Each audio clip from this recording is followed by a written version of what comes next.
नमस्कार, मैं सूर्य प्रकाश पढ़ोगे नहीं तो आगे बढ़ोगे कैसे के अगले एपिसोड में हूँ। और यह एपिसोड है व्यक्ति के जीवन काल का।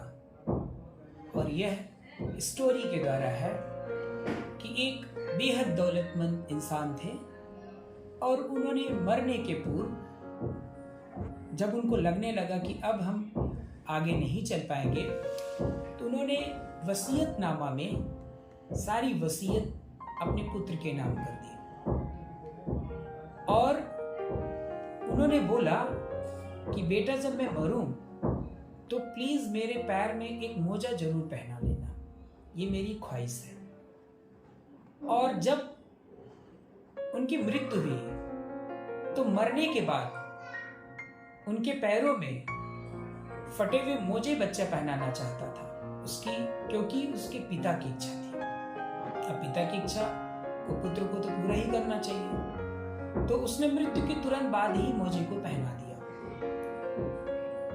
और जब समाज के सामने उनके शरीर को मृत शैया को रखा गया तो पंडित जी ने बोला कि आपको उनके शरीर से मोजे को हटाना पड़ेगा।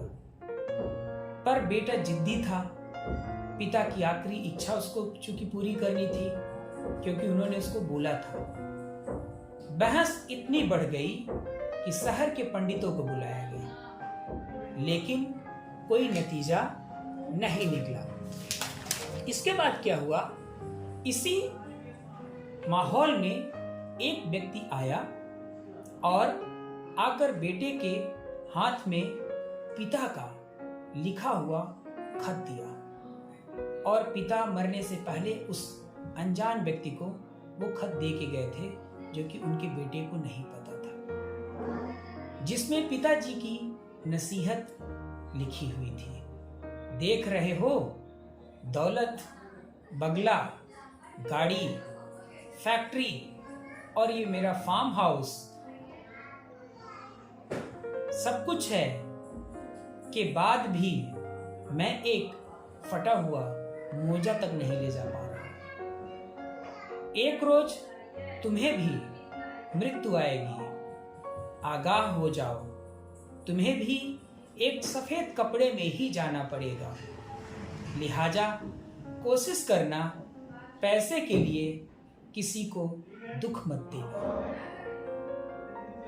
गलत तरीके से पैसा मत कमाना, धन को धर्म के कार्य में ही लगाना, क्योंकि अर्थी में सिर्फ तुम्हारे कर्म ही साथ में जाएंगे। इंसान फिर भी धन की लालच नहीं छोड़ता, भाई को भाई नहीं छोड़ता और परिवार को परिवार नहीं समझता।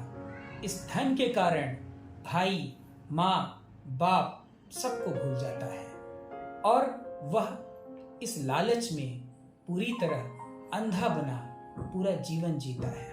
तो मेरी सबसे यही रिक्वेस्ट है कि आप अपने जीवन को खुशहाल में जिए, न कि ऐसी आपाधापी में जिए जो आपके साथ जाने वाला नहीं है।